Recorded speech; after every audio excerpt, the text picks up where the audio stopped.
우리가 어떻게 관광 상품들을 만들 거냐 이 고민들을 해야 되는데요. 그것들을 누가 할 것인가 이제 여행사가 그것들을 해볼 수 있는 노력들을 해야 됩니다.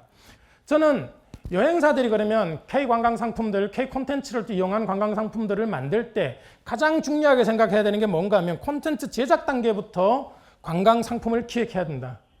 이게 일본과 우리의 큰 차이 중에 하나입니다. 우리는 관광 상품을 기획하는 단계에는 우리가 여행사들이 들어갈 수가 없는 구조예요. 그런데 일본은 어떻게 했는가? 우리는 이렇게 그냥 제작 단계부터 관광기획 상품을 못 만들고 있었는데 일본은 어떻게 했는가 하면 이게 영화의 애니메이션이죠. 영화의 장면에 나오는 겁니다. 네, 폐쇄되어 있던 거를 너의 이름은 에서 뭐로 바꿨는가 하면 실제로 그대로 다시 만든 거예요. 기획 단계부터 우리가 이런 걸 만들 텐데 그러면 니네가 나중에 이걸 써먹을 수 있도록 같이 가는 거죠. 물론 이게 아까 말씀드린 것처럼 애니메이션이 가지고 있는 강점이긴 합니다. 그래도 철저하게 뭐에 귀속되는가 하면 일본에서는 제작위원회라고 하더라고요. 제작위원회가 만들어질 때 거기에 여행과 관련된 관광과 관련된 사람들이 같이 결합돼서 이것들을 어떻게 상품화할 건지를 초반에 고민을 같이 한다는 거죠. 물론 100% 그들의 의견이 수렴되는 건 아닙니다. 왜 그런가 하면 이분들은 원래 드라마를 만들거나 애니메이션을 만드는 사람이지 관광 쪽은 사람은 아니잖아요. 그런데 이왕이면 그래 오케이 이왕이면 같은 설정이면 그러면 같은 이야기면 그렇게 가자라는 거죠. 그래서 영화 장면에 맞춰서 부활도 하고 있고요.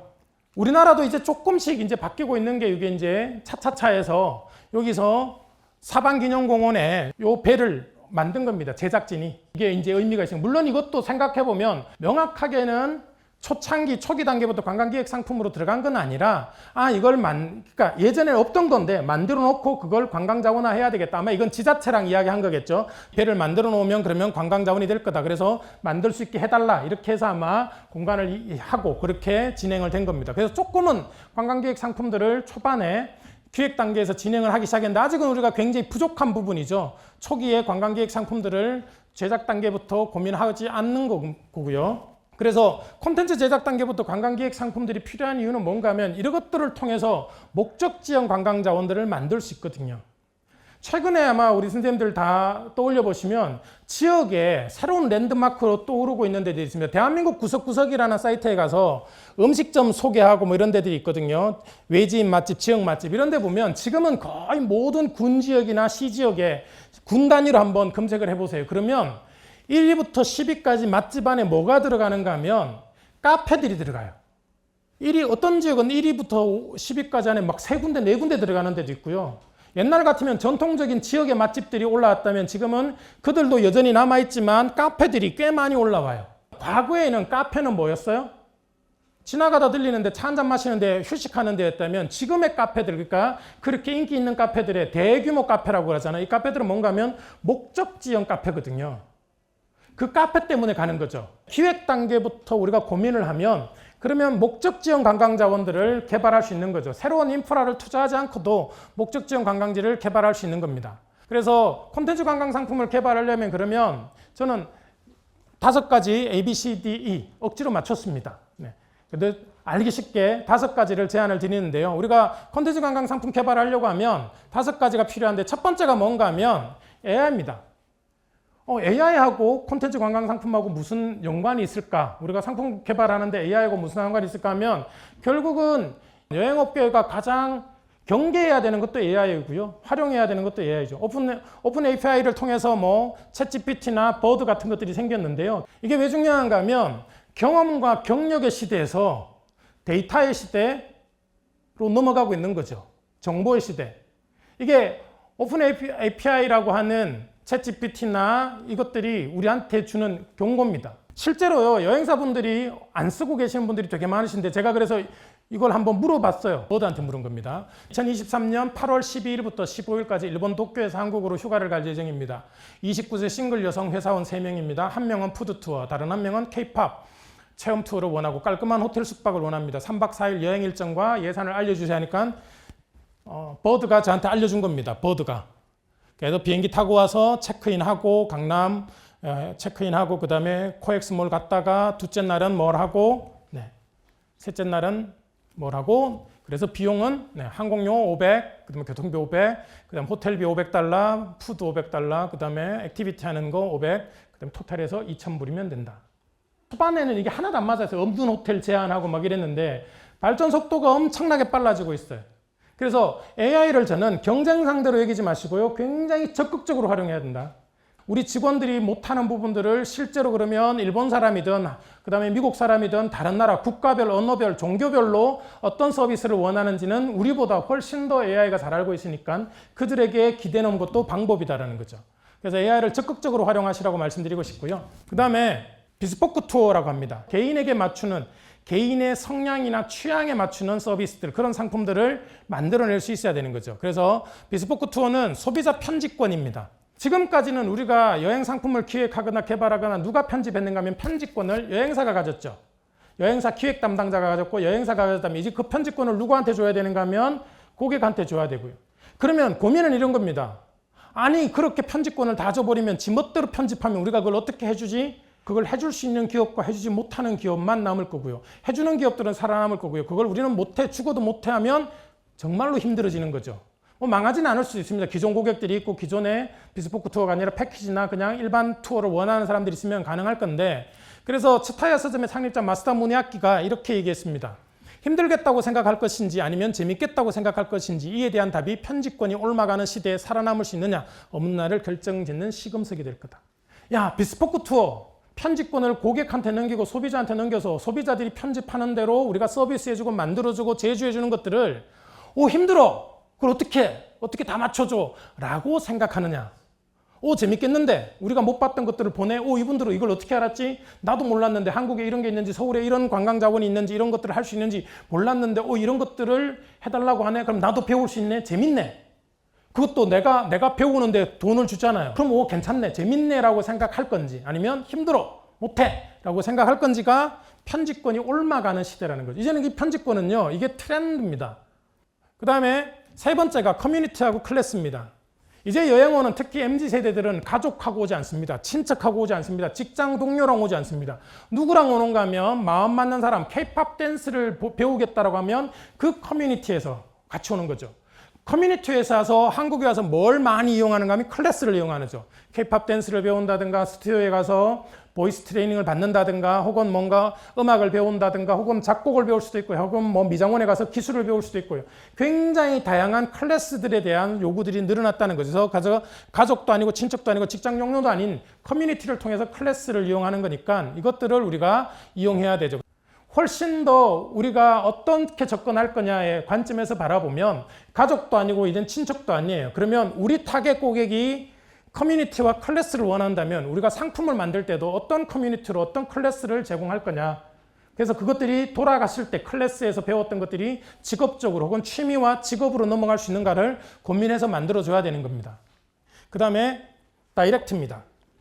세상이 큰 변화 중에 하나도 다이렉트죠. 국내 시장에 있는 고객들이 중간에 대행자들이 끼는 걸 별로 안 좋아해요. 그래서 글로벌로 바로 넘어가도 문제가 안 되는 거죠.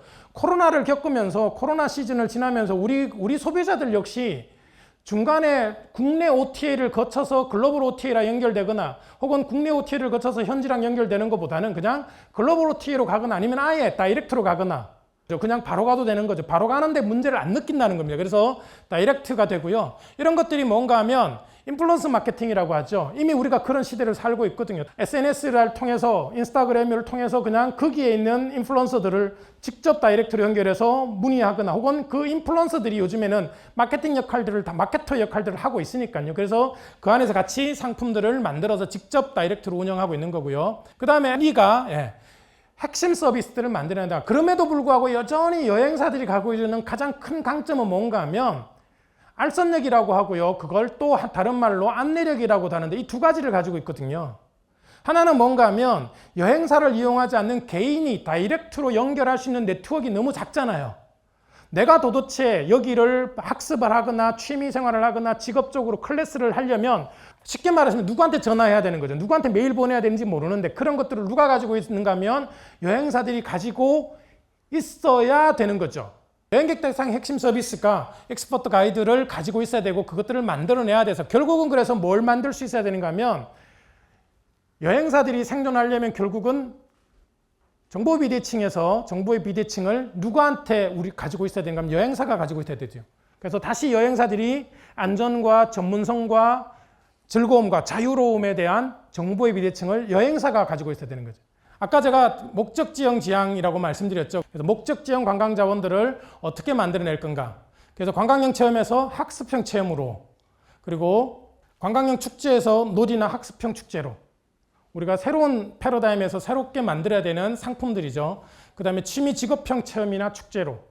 축제가 단순하게 관광형이 아니라 그 다음 단계로 우리가 만들어서 넘어가야 되고요. 그래야 그 K 콘텐츠 안에서 우리가 그것들을 상품화할 수 있는 거죠. 그래서 목적지형 관광 자원들을 만드는 게, 취미형 직업형 클래스를 만드는 게 필요한 거고요.